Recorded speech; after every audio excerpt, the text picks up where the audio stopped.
Hello and welcome to Bloomsday at the Irish Embassy in Singapore. My name is Pat Bourne and I have the honour and privilege to be Ireland's Ambassador in Singapore. I'm here today with Dr Richard Barlow from Nanyang Technological University. Richard is an expert on James Joyce and we're going to have a conversation tonight about the book Ulysses, which is celebrated on the 16th of June, Bloomsday, which is the day on which the book is set. Richard, you're very welcome.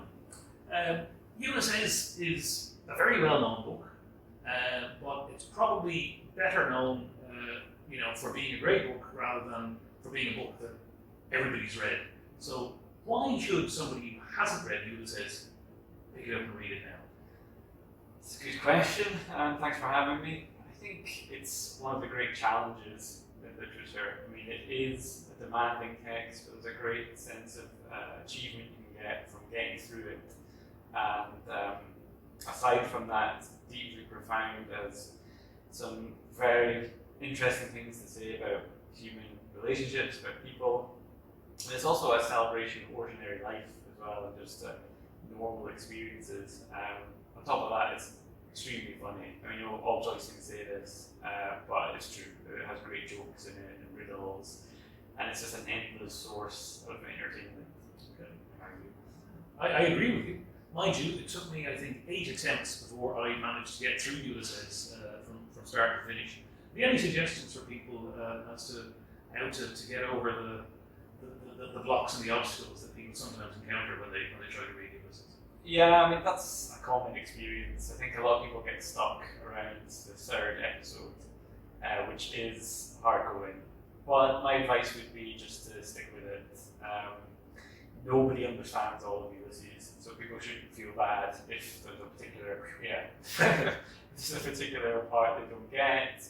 There are a lot of allusions and references, but it's okay not to get all those. Just try and persist, enjoy what you can. Everyone will understand different parts of it, depending on what your background is. And yeah, just keep going. It starts off quite hard, it gets easier for a while, and then it does get more difficult again. But yeah, the thing is just to get through it. And if you enjoy the experience of it, you might want to go back again. Second time, it does get easier. Also, you have to, I think, abandon certain expectations you have about literature. That it's going to be about excitement, there's going to be a page-turning plot. You're going to be able to go from the first page to the last and get everything. Ulysses isn't like that. The plot isn't really the main thing in the book, and it encourages you, the text itself encourages you to kind of flip backwards and forwards, so it kind of requires a different type of reading, and if you're willing to do that, it's a very, very rewarding experience. Yeah, that's right. I mean, basically it's about one day in Dublin, 2 or 3 people wander around, not an awful lot happens, but it is about the language, about the style, about the lyricism of it all, isn't it? Yeah, and one of the things Joyce said was that big, exciting events should be left to journalists. That was their job, and that the role of the artist was to kind of focus on everyday, ordinary things, because that is important. And like you say, the plot isn't that exciting. It's just a few people going about their ordinary day, but the fact that Joyce manages to make that so compelling through the different uses of different styles, different techniques, all of the riddles, the little tricks he plays, is testament to his genius, I think. And it's set in 1904 in Dublin, but it's also kind of paralleling the classical story of Ulysses and all the episodes of his adventures. How closely do those stories mirror each other? Yeah, that's a really good question. So Ulysses, or Odysseus, was one of Joyce's childhood heroes, and Joyce liked that figure, that character, because unlike many figures in Greek mythology, he wasn't a man of violence so much. He was more of a wily character. He was a very witty and resourceful man, and Joyce liked that. In a world that was kind of consumed by violence, when Joyce was writing the novel, he thought what we need is a kind of different type of character. So he doesn't really stick that rigidly to the Odyssey. to some extent he parodies it. Sometimes it's quite close, but in the end we kind of prefer Bloom, who would never be a kind of heroic figure in the Odyssey, but he has his own type of heroism. And it doesn't really matter too much if you haven't read the Odyssey either. I don't think that's a reason not to read Ulysses. There's a famous quote, I can't remember who said it, but that if Dublin City was burned down and destroyed, you'd be able to pick up a copy of Ulysses and rebuild the city from just reading the book. Is it really, that, I suppose, insightful as regards Dublin and the look and the feel of Dublin in 1904? Yeah, that was Joyce who said that. And it's I typically kind of grand claims from Joyce. And yeah, I mean, it's a big statement, but I think there is truth to it. It's a meticulously kind of organised text. And Joyce wasn't living in Dublin when he wrote it. He was living in Trieste, Zurich, and Paris, but he kept in touch with people in Dublin. He would write to them and ask them things like, is it possible for a man of sort of average height, average build to scale this particular wall on this particular street? He had directories and maps. He took it very seriously. So yeah, in terms of literary depictions of cities, it's extremely realistic. So yeah, if you want a kind of idea of what Dublin was like in the early part of the 20th century, you can't really go wrong with Ulysses, I think. Okay. So it's obviously very particular to Dublin, but does it also tell us a lot about Irish life more broadly, European life beyond that, and maybe also have some global or universal insights as well? Yeah, I mean, Joyce was often faulted for being a writer focused specifically on Dublin. And okay, all of his texts or his main texts are set in Dublin, but Joyce thought that in the particular lay the universal.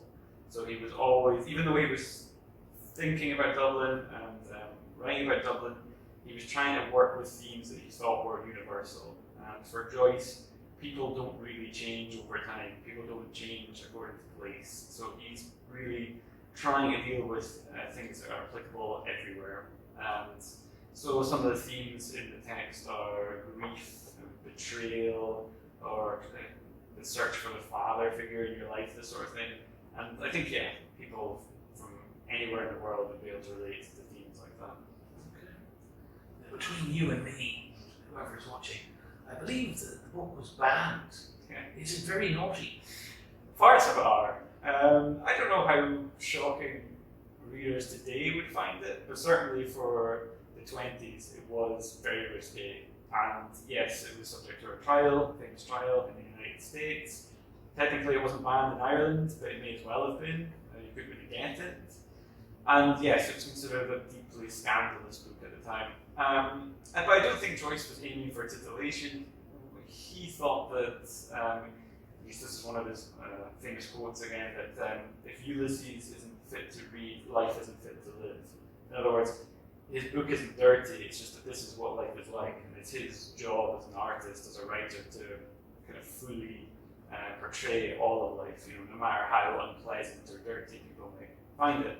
Yeah, there's also some kind of blue language in it as well, and one of the other things that Joyce got into trouble with as well was using people's real names and businesses, the real names of businesses as well, and some publishers feared lawsuits too, but Joyce didn't really want to change this kind of thing either, so he was quite bloody-minded with regards to that sort of thing. But yeah, in the United States, the verdict from the judge was that Ulysses might make you feel ill, but you never feel around reading it. So therefore, it's not pornography. Okay, I'm not sure if that's good news or bad news for some of our readers, but it's well worth a read anyway. What about yourself, Richard? You're not from Ireland, as keener ears amongst the listeners and viewers might gauge. You're from Scotland, but where did your kind of interest and love affair with James Joyce and his works begin, and how did that develop? Yeah, so when I was about 18, I went on an Erasmus year to Trieste, which is where Joyce lived for about 10 years. where he actually started Ulysses, where he started writing Ulysses. And there I was lucky enough to be taught by a great Joycean called John McCord, who's another Dubliner, and he was there teaching a course on the development of the novel, and he went through a number of centuries, and the idea was that Ulysses, I think, is the kind of culmination of the novel form. And some of the novels on that course I wasn't particularly interested in, but as soon as I encountered Ulysses, I thought, wow, this is incredible. This is really different to anything else I've encountered in studying literature. And I went and bought a copy actually on one of the streets that Joyce lived on in Trieste, and I kept it for years and kind of lost interest in all other literature, which I'm not recommending anybody does, but for me it was just Joyce from there on. And then I moved to Ireland after I finished my master's and started a PhD on Joyce's work, and yeah, the rest is history. And I mean, as somebody who's read the book, I would guess more than once, knows it fairly well. Maybe you could just tell us a little bit about one or two of your favourite episodes in Ulysses, some of your favourite lines, your favourite moments, your favourite jokes, any of your favourite parts of Ulysses. It's very difficult for me to pick a favourite episode, but Penelope is amazing, which is the final episode. So this is based in the mind of Molly, who is the main character's wife, and we've heard a lot about her during the book, but we haven't really encountered her as a character, and finally we do. We're kind of in her mind for this very long stream of consciousness. It's very funny, it's very contradictory. We get a completely different slant on a lot of the people in the text and some of the events, and it's also the final page of the book. The famous final sentence or phrase is fantastic. So I love that one. But Wandering Rocks is also very good, which is a kind of series of snapshots of simultaneous events happening across Dublin, and you get a kind of sense almost of looking down at Dublin from a kind of bird's eye view. And it's brilliantly done. Little snapshots. Yeah, exactly. Of like seemingly unrelated people, and you get a real sense of like how the city functions, and it's just one of the most technically brilliant parts of the book, I think. And yeah, just little vignettes. You see Stephen, Daedalus's family, who are living in poverty, but there's also a priest going through the city. There's the vice-regal cavalcade, so all sorts of walks of life are portrayed. Apart from those, I really like Aeolus, which is set in a newspaper office, and the style for that is to do with rhetoric. So we're talking headlines. Exactly. Yeah. So Joyce introduced headlines into the text, some of which have almost nothing to do with the text underneath. Some of them are kind of reflections on what's going on. Some of them are very funny, and yeah, it kind of looks like a newspaper. I think in that episode is one of the bad jokes in the text, which I kind of like because it's bad. One of the characters has a riddle, and he says, "What opera is like railway lines?" And the answer is Rose of Castile. Rose of Castile. You're laughing. But It's a dad joke. It's a dad joke. It is a dad joke, and I think what's funny about it is that the character thinks it's funny, and I don't think anybody else does. So Ulysses is kind of full of stuff like that, and of course that's part of like the rhetoric of the episode as well. That already also have a discussion about Shakespeare leaving his second best friend to his wife. That's still on Charybdis, Okay.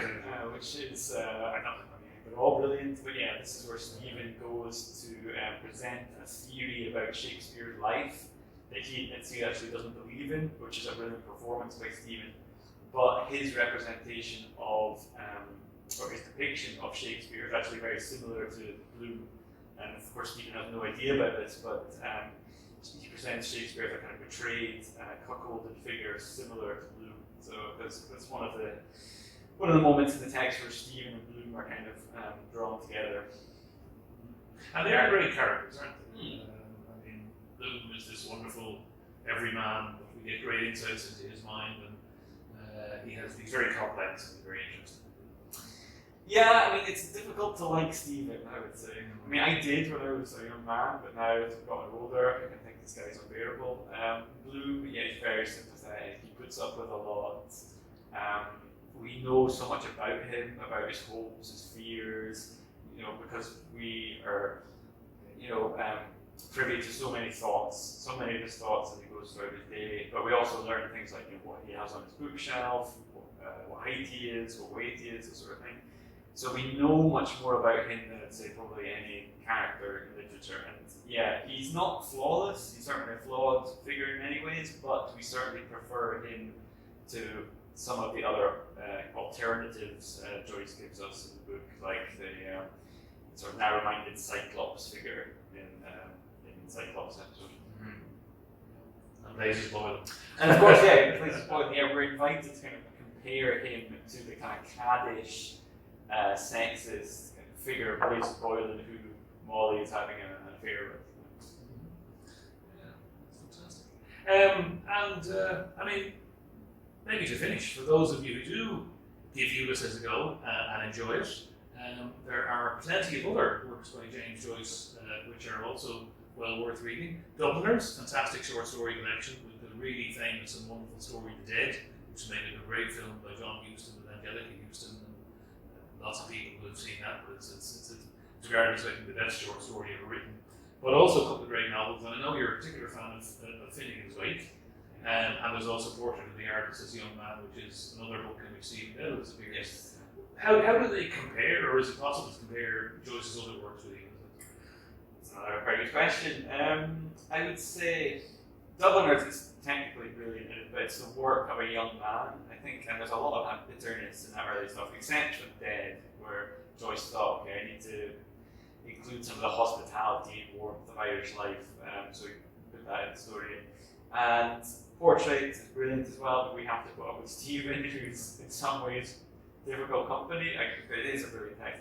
Ulysses differs to those, I think, in that it's much more of a warm kind of look. It's much more sympathetic to human beings, I think.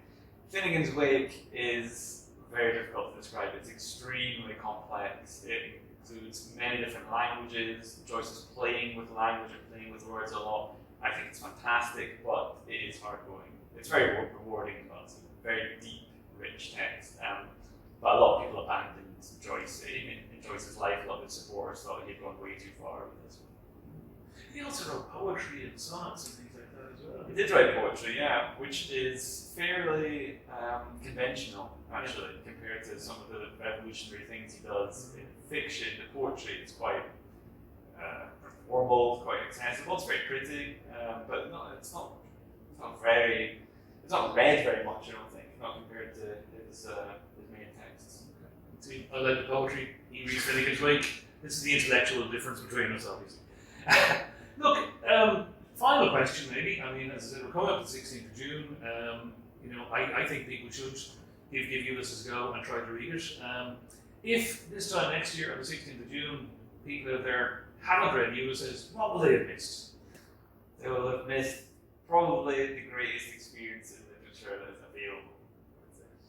Wow. That's a note to finish on. Thank you very much, Richard. It's been a great pleasure talking to you. Thanks, everybody. Enjoy Bloomsday.